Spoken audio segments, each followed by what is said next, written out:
Good morning children. आज हम sociology 12th class में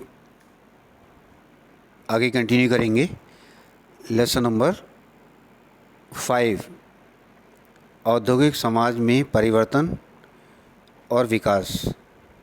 ये नया लेसन हमने 4 लेसन आपको मई में पूरा कर दिया था, मई लास्ट तक। आज हम नया लेसन शुरू करने जा रहे हैं, औद्योगिक समाज में परिवर्तन और विकास। इस अध्याय में हम देखेंगे कि प्रौद्योगिकी में होने वाले परिवर्तन और लोग किस प्रकार का कार्य करते हैं, जिससे भारत में सामाजिक संबंधों में बदलाव आता है। दूसरी तरफ सामाजिक संस्थाएं जैसे कि जाति, नातेदारी व्यवस्था, लिंग और क्षेत्र भी कार्य को संगठित करने के तरीके अथवा उत्पाद को बाजार में भेजने के तरीके को प्रभावित करते हैं। ये समाजशास्त्रियों के लिए एक बड़ा शोध का एक बड़ा क्षेत्र है। उदाहरण के रूप में हम महिलाओं को कुछ अन्य क्षेत्रों जैसे इंजीनियरिंग की बजाय नर्सिंग अथवा शिक्षण के कार्य में अधिक क्यों पाते हैं। हम देखेंगे कि हमारे समाज में कि जो सांस्कृतिक जो मूल्य हैं वे हमारे व्यवसायों का निर्धारण करते हैं। आमतौर पर चूँकि हमारा समाज एक पुरुष प्रधान समाज है, तो यहाँ महिलाओं के लिए यदि हम इंजीनियरिंग की बात करें या हम आर्किटेक्ट क्षेत्र की बात करें या हम आर्म फोर्सेस में जाने की बात करें, तो महिलाओं की वहाँ प्रतिभागिता हमें कम देखने को मिलती है, क्योंकि ऐसा माना जाता है कि पुरुष प्रधान समाज में ये जो चैलेंजिंग जॉब हैं ये केवल पुरुषों के लिए ही हैं। तो यदि हम देखें, आज भी अगर हम अपने देश में देखें तो महिलाओं को आज भी कुछ क्षेत्र ऐसे हैं जो उनके लिए जिसमें उनकी भागीदारी अधिक है। बनस्पत उन कार्यों के जो सख्त और प्रशोचित नज़र आते हैं, जो पुरुषों के लिए ही ऐसा माना जाता है कि वो जैसे पुरुषों के लिए ही फिट हैं वो व्यवसाय, तो ऐसा देखने पर हमें ये पाते हैं कि वहाँ पर महिलाओं की भागीदारी कम है या ना के बराबर है। एक समाजशास्त्री इन प्रश्नों में रुचि रखता है कि कौन क्या उत्पादन करता है, कौन कहाँ कार्य करता है, कौन किसको और कैसे उत्पादन बेचता है, और ये कोई व्यक्तिगत रुचि नहीं है बल्कि सामाजिक प्रारूपों का नतीजा है। तो मैं यही समझाना चाह रहा था आपको कि जो सामाजिक हमारा ढांचा है, तो सामाजिक प्रारूपों की व्यवस्था में महिलाओं के लिए जो क्षेत्र निर्धारित हैं वो सीमित हैं। ऐसा माना जाता है कि महिलाएं देखभाल और पालन पोषण के क्षेत्र में अधिक उपयुक्त रहती हैं, इसलिए महिलाएं नर्सिंग में और एजुकेशन में आपको अधिक मिलेंगी। ज़्यादातर महिलाएं टीचर मिलेंगी आपको या नर्सिंग में मिलेंगी। तो वो इसलिए मिलेंगी क्योंकि ये हमारा जो सामाजिक जो प्रारूप है उस प्रारूप में ऐसा माना जाता है कि महिलाएं इन कार्यों को ज़्यादा अच्छे से कर सकती हैं, और महिलाएं भी एक मनोवैज्ञानिक तौर पर उनमें भी ये प्रवृत्ति पाई जाती है कि वे इन कार्यों को पुरुषों के मुकाबले अच्छे तरीके से कर भी लेती हैं सफलतापूर्वक, इसलिए महिलाओं की भागीदारी इनमें अधिक होती है। लेकिन समाजशास्त्र में हम इन सारी चीज़ों का अध्ययन करते हैं। इन सारे प्रश्नों में रुचि रखता है एक समाजशास्त्री की कौन क्या उत्पादन करता है, कौन कहाँ कार्य करता है, कौन किसको और कैसे उत्पादन बेचता है, और ये कोई व्यक्तिगत रुचि नहीं है बल्कि सामाजिक प्रारूपों का नतीजा है। आइए हम औद्योगिक समाज की कल्पना के बारे में जानें कि समाज में औद्योगिकरण से एक विस्तृत श्रम विभाजन की उत्पत्ति उत्पन्न हुई है, क्योंकि हमारे इस देश में अलग अलग काम को एक अलग अलग स्पेसिफाइड लोग करते हैं। फॉर एग्जांपल कि आप कोई फैक्ट्री ले लें, कोई इंस्टीट्यूट ले लें, तो वहाँ पर आपको अलग अलग व्यक्ति के अलग अलग कार्य होंगे। जैसे कि फॉर एग्जांपल स्कूल है, तो स्कूल में एक प्रिंसिपल है, कई सारे टीचर्स हैं, वो सब्जेक्ट के अलग अलग टीचर्स हैं। ऑफिस स्टाफ के लिए ऑफिस का स्टाफ है, प्लस 4th क्लास है। तो सबका अपना अलग अलग कार्य है, सारे लोग अपने अपने कार्यों को करते रहते हैं और उनमें एक सामंजस्य बना रहता है, तो जो उसका परिणाम है वो बहुत ही सार्थक रूप में देखने को मिलता है। तो अगर हम कोई फैक्ट्री की बात करें तो फैक्ट्री में भी अलग अलग मशीन पर अलग अलग वर्कर्स काम करते मिलेंगे, और जो वर्कर्स वहाँ काम कर रहे हैं वो स्पेशलाइज्ड व्यक्ति हैं, यानी कि उन लोगों को जो जिस मशीन पर काम कर रहे हैं वो उन्हें उस काम का उनको स्पेशलाइजेशन है उनके पास। तो इसी को श्रम विभाजन कहते हैं, यानी कि एक सारे व्यक्ति एक काम को नहीं करते। किसी भी उद्योग में, संस्था में या परिवार में ही हम ले लें, यदि हम अपने परिवार में भी इस श्रम विभाजन को जानें तो जानने की कोशिश करेंगे कि हमारे परिवार में पिता की स्थिति सबसे उच्च होती है, क्योंकि पुरुष प्रधान समाज है हमारा। पिता की परिस्थिति सबसे ऊंची, फिर माता की, फिर बड़े भाई बहन की, फिर छोटे की। सबके कार्य भी अलग अलग हैं। पिता का कार्य अलग है, दिन भर मेहनत करना, मेहनत करके कमा के लाना, उस कमाए हुए धन से अपने परिवार के, अपने बच्चों के भरण पोषण की व्यवस्था करना। माता का दायित्व है कि वो जो पुरुष कमा के लाए उसको व्यवस्थित तरीके से अपने परिवार पर उससे उसकी केयर करे। बड़े बच्चे की जिम्मेदारी अपने से ऊपर के दोनों लोगों के आदेशों का निर्वहन करना, और जो उसका दायित्व बनता है कि अपने से छोटे का भी ख्याल रखना और अपने बड़ों का भी ख्याल रखना। ऐसे ही छोटे का है कि वो अपने से ऊपर के सारे लोगों के आदेशों का पालन करेगा। तो जिस तरह परिवार में हर व्यक्ति का अपना अपना कार्य होता है, हर व्यक्ति अपनी अपनी परिस्थिति पर रहते हुए अपनी अपनी भूमिकाओं का निर्वहन करता है, तो किसी को कोई समस्या नहीं आती। परिवार में संबंध मधुर बने रहते हैं और परिवार उन्नति और विकास की ओर अग्रसर होते हैं। तो ये जो सामाजिक व्यवस्था है, जो सामाजिक प्रारूप है एक परिवार का, एक स्कूल का, एक कोर्ट का, एक थाने का, कि थाने में एक इंस्पेक्टर होता है, कई सारे हल्का इंचार्ज होते हैं जिनको अलग अलग क्षेत्र वाइज बांट दिया जाता है, और कई सारे पुलिस कांस्टेबल होते हैं, कई सारी महिला कांस्टेबल होती हैं, और कुछ कई अन्य अर्दली टाइप होते हैं जो थाने के लोगों की के बाकी कामों को करते हैं। तो सबके अपने अपने कार्य हैं, और उस कार्य के अनुरूप जो है, जो पुलिस की व्यवस्था है, प्रशासनिक व्यवस्था है, जो शासनात्मक व्यवस्था है समाज की, वो सामाजिक प्रारूप के अनुरूप सभी इकाइयों के द्वारा उसको निभाया जाता है। तो इसी तरह से हम अगर इंडस्ट्री में देखें तो इंडस्ट्री में किसी भी उद्योग औद्योगिक संस्था में जो श्रम विभाजन की स्थिति होती है वो स्पष्ट होती है। बहुत सारे लोग उस श्रम विभाजन में अपने कार्यों की अंतिम रूप को नहीं देख पाते, क्योंकि एक फैक्ट्री में हर व्यक्ति अपनी अपनी जगह पर बैठा हुआ है, अपने अपने मशीन पर अपना काम कर रहा है, तो वो आउटपुट नहीं देख रहा है कि फैक्ट्री आउटपुट में क्या उत्पादन दे रही है। वो अपने पुर्जे पर फोकस कर रहा है कि जिस मशीन पर उसको बैठाला गया है या जो काम उसे सौंपा गया है वो अपना काम कितनी अच्छे से कर पा रहा है। तो अक्सर ये कार्य दोहराने और थकाने वाला होता है, लेकिन फिर भी बेरोज़गार होने से ये स्थिति अच्छी है कि कम से कम वो कहीं ना कहीं इंगेज है, काम कर लगा हुआ है। कार्ल मार्क्स एक समाजशास्त्री हुए, उन्होंने कहा कि उन्होंने इस स्थिति को अलगाव कहा, जिसमें लोग अपने कार्य से प्रसन्न नहीं होते हैं। एक बेरोज़गार आदमी है, वो जब काम नहीं होता है तो वो ये तलाश करता है कि मुझे कोई काम की तलाश करता है। और आप देखते हैं कि पढ़े लिखे लोग जब काम की तलाश में होते हैं तो वो कुछ भी काम करने के लिए तैयार हो जाते हैं। क्यों? क्योंकि वो मजदूरी नहीं कर सकते। तो वो जो काम कर रहा है वो क्या है, एक अलगाव की स्थिति है, फ्रस्ट्रेशन की स्थिति है कि जो जो उसमें योग्यता है उस योग्यता के अनुरूप तो उसे कार्य मिला नहीं। लेकिन जो काम मिला है कम से कम पढ़े लिखे होने के नाते वो तो कर सकता है, लेकिन पढ़े लिखे होने के नाते ये नहीं है हो सकता कि वो मजदूरी करे या पल्लेदारी करे। तो ऐसी स्थिति में कार्ल मार्क्स ने कहा, चूँकि एक समाजशास्त्री हैं और उन्होंने इस स्थिति को एक अलगाव की स्थिति कहा, और उन्होंने कहा कि इस स्थिति में लोग अपने कार्य से प्रसन्न नहीं होते हैं।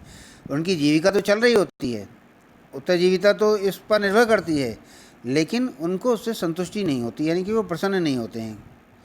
मशीनें मानवीय श्रम के लिए कितना ध्यान छोड़ती हैं, कितना स्थान छोड़ती हैं,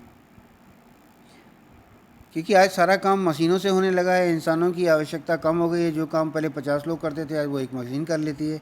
तो एक आदमी चाहिए, 49 लोगों को बेरोज़गार हो गए मशीनी युग में।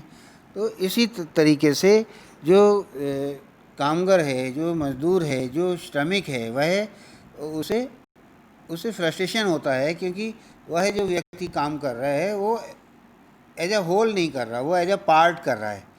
जो उसका कार्य है वह अपना कार्य ही पर ही फोकस कर रहा है, तो उसे करते करते वो बोर हो जाता है। तो औद्योगिकरण कुछ स्थानों पर ज़बरदस्त समानता लाता है। उदाहरण के लिए रेलगाड़ियों, बसों और साइबर कैफ़े में जातीय भेदभाव का महत्व आपको नहीं मिलेगा। अगर आप देखेंगे तो इस औद्योगिकरण के क्षेत्र में ट्रेनों में, बसों में, साइबर कैफ़े में, मार्केट में आपको कोई जातिगत भेदभाव देखने को नहीं मिलेगा। और इसके दूसरी तरफ भेदभाव के पुराने स्वरूपों को नए कारखानों और कार्यस्थलों में अभी भी देखा जा सकता है। कुछ कारखाने और कुछ कार्य ऐसे हैं जहां आज भी ये भेदभाव देखने को मिलता है। हालांकि इस संसार में सामाजिक असमानताएं कम हो रही हैं, क्योंकि आज इस औद्योगिकरण और नगरीकरण के युग में जो सामाजिक असमानताएं थीं, जो जातिगत भेदभाव थे, या जो जो ऊंच नीच का संस्करण था, वो उसकी अब कोई वैल्यू नहीं है इस वर्ग व्यवस्था में।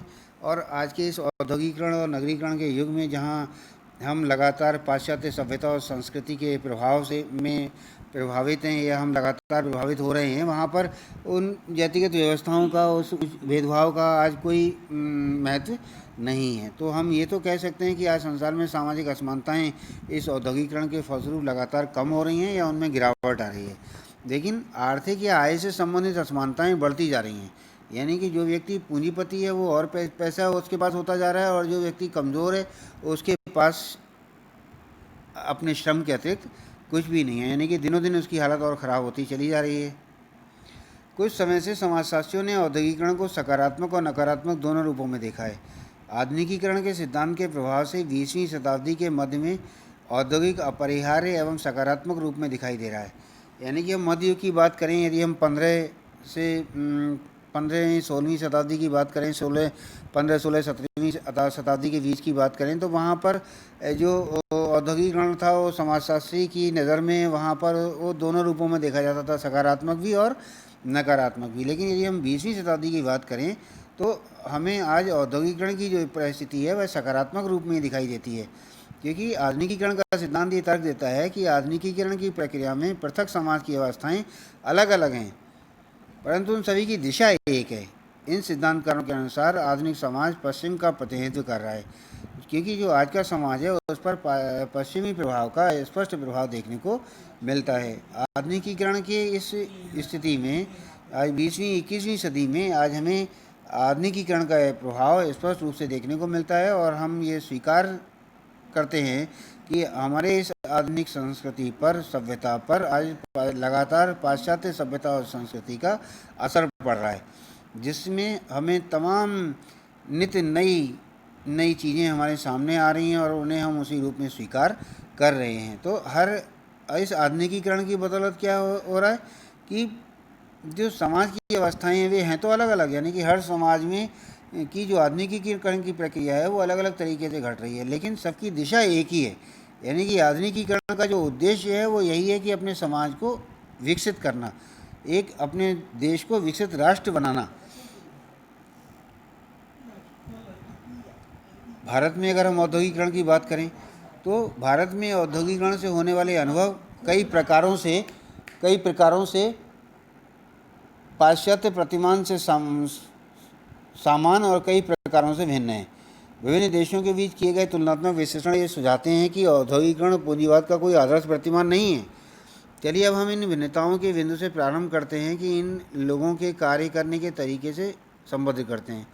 विकसित देशों में जनसंख्या का एक बड़ा भाग नौकरी पेशा लोगों का होता है, इसके बाद उद्योगों में, और 10% से लोग कम कृषि कार्य में लगे होते हैं। अगर हम औद्योगिकरण का प्रभाव यदि हम देखें तो पाश्चात्य देशों में हम यदि अपने देश को कंपाइल करें तो हम देखेंगे कि उन देशों में जो नौकरी पेशा लोग हैं, यानी कि उस देश की कुल आबादी का एक बड़ा हिस्सा कैसे लोग होते हैं जो नौकरी पेशा में लिप्त होते हैं।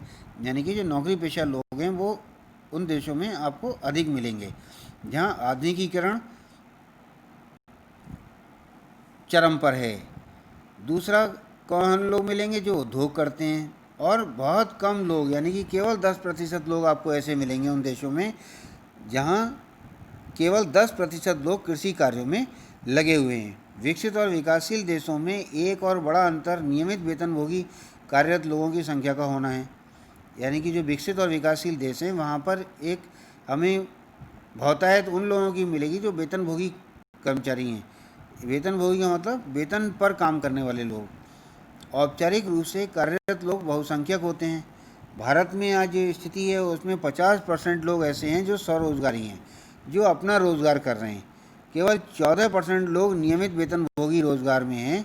केवल भारत में कुल आबादी का 14% लोग ऐसे हैं जो वेतनभोगी हैं, रोजगार में हैं, जबकि 30% लोग अनियमित मजदूर हैं। 50% लोग स्वरोजगार हैं, 14% लोग नियमित वेतनभोगी हैं और 30% लोग अनियमित मजदूर हैं। बहुत ही कम भारतीय सुरक्षित और लाभदायक नौकरी में प्रवेश करते हैं। यानी कि हमारे देश में देखा जाए तो दूसरे देशों के मुकाबले कंपाइल करें तो हमारे यहाँ नौकरी पेशा लोग कम हैं, और श्रमिकों की संख्या हमारे यहाँ बहुत तादाद में है। बहुत ही कम भारतीय सुरक्षित और लाभदायक नौकरी में प्रवेश करते हैं। जो वहाँ हैं उनमें भी 2/3 सरकारी नौकरी करते हैं, इसीलिए सरकारी नौकरियाँ लोकप्रिय हैं। बचे हुए लोग बुढ़ापे में अपने बच्चों पर आश्रित होने के लिए बाध्य हैं। जो नौकरी में हैं उनको तो जॉब सिक्योरिटी भी है, उनका भविष्य भी सिक्योर है कि उन्हें रिटायरमेंट के बाद उनको पेंशन मिलेगी और एरियर मिलेगा और तमाम सारे जो उनके बेनिफिट हैं, फ्यूचर बेनिफिट, वो सब मिलेंगे। लेकिन जो मज़दूर है, श्रमिक है, उसके पास तो अपने श्रमिक के अतिरिक्त कुछ भी नहीं है। और जब उसका ऐसे में रोज़गार छूटता है तो वो अपने परिवार के लिए भी एक बोझ हो जाता है बुढ़ापे में। यानी कि बचे हुए लोग बुढ़ापे में अपने बच्चों पर आश्रित होने के लिए बाध्य हो जाते हैं। जाति, धर्म, क्षेत्र की दीवारों को पार करने में सरकारी नौकरियों की महत्वपूर्ण भूमिका होती है। एक समाजशास्त्री तर्क देते हुए उन कारणों की चर्चा करते हैं कि भिलाई स्टील प्लांट में सांप्रदायिक दंगे क्यों नहीं होते। भाई, भिलाई स्टील प्लांट में हर समुदाय, जाति, वर्ग, संप्रदाय के लोग एक साथ काम करते हैं, लेकिन वहाँ कभी किसी ने सुना कि फैक्ट्री में कोई सांप्रदायिक दंगा होता है? नहीं, क्योंकि वहाँ पर जो लोग काम कर रहे हैं उन सबका उद्देश्य क्या है? अपने परिवार का भरण पोषण करना, अपने परिवार का विकास करना, अपने उस इंडस्ट्री के उत्पादन को बढ़ाना। इसका कारण यह है कि वहाँ भारत के सभी धर्मों के लोग एक साथ काम करते हैं। सभी धर्मों के लोग एक साथ काम करने के बाद भी वहाँ किसी तरीके की सांप्रदायिकता देखने को नहीं मिलती है। भारत में यदि हम स्वतंत्रता के प्रारंभिक वर्षों में औद्योगिकरण की चर्चा करें तो हम देखेंगे कि स्वतंत्रता के पहले उद्योग मुख्यतः बंदरगाह वाले शहरों, जहाँ जहाँ पोर्ट थे, जैसे मद्रास है, मुंबई है, कोलकाता है, यहाँ तक ही सीमित थे। लेकिन उसके बाद अन्य स्थान जैसे बड़ौदा है, आज कोयम्बटूर है, बेंगलोर है, पुणे है, फरीदाबाद है, राजकोट है, ये भी आज औद्योगिक क्षेत्र बन गए हैं। इसके अलावा भी ऐसे और बहुत सारे प्रांत और जगह हैं जहाँ जो औद्योगिक क्षेत्र हैं, जैसे पंजाब है ना, जो हिल स्टेशन है, वहाँ पर भी आज जो गर्मियों का मौसम है या पूरे वर्ष भर टूरिस्ट आते रहते हैं। यानी कि वहाँ पर भी जो टूरिज़्म है उसने पहाड़ों पर एक उद्योग का रूप ले लिया है, तो वहाँ पर भी रोज़गार की बड़ी संभावनाएं रहती हैं। तो तमाम जो पिछड़े हुए प्रांत हैं उनकी जो तमाम जो श्रमिक हैं वो रोज़गार करने के लिए इन सारे देश के हर कोने में फैल जाते हैं। जैसे आज केवल मद्रास, मुंबई और कोलकाता के पोर्ट तक ही सीमित नहीं है जैसे आज़ादी के पहले था। आज तो तमाम बड़ौदा है, कोयम्बटूर, बेंगलोर, पुणे, फरीदाबाद, राजकोट, उसके अलावा पंजाब है। पहाड़ पर यदि हम बात करें तो शिमला, कुल्लू मनाली, देहरादून, हरिद्वार, ये तमाम ऐसी जगह हैं जहाँ उद्योग को विशेष स्थान प्राप्त है और वहाँ पर तमाम उद्योगों के लिए प्रोत्साहित भी करने का प्रयास किया जा रहा है। बहुत सी वस्तुएं जैसे कागज़ और लकड़ी के सामान, लेखन सामग्री, शीशा और चीनी मिट्टी जैसे छोटे पैमाने के क्षेत्रों के लिए आरक्षित थे। जो क्षेत्र इन से रिलेटेड थे, जो मैंने भी आपसे चर्चा की, जैसे कागज़ और लकड़ी का उद्योग, लेखन सामग्री संबंधी, शीशा और चीनी मिट्टी जैसे उद्योग थे, उनको ये इन क्षेत्रों के लिए तमाम सरकारी सुविधाएं उपलब्ध थीं।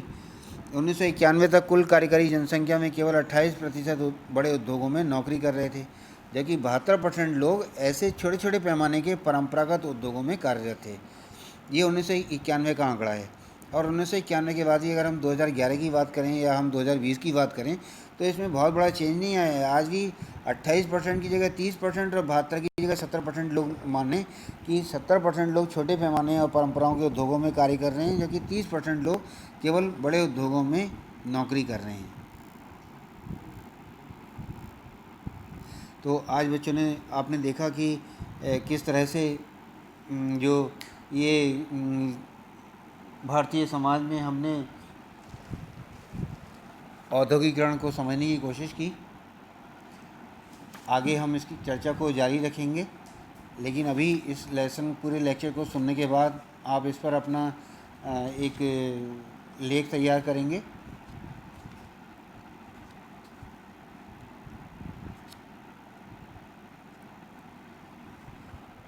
भारतीय समाज में परिवर्तन और विकास क्या है, पहले यह बिंदु होमवर्क में काम करेंगे अपनी डायरी में।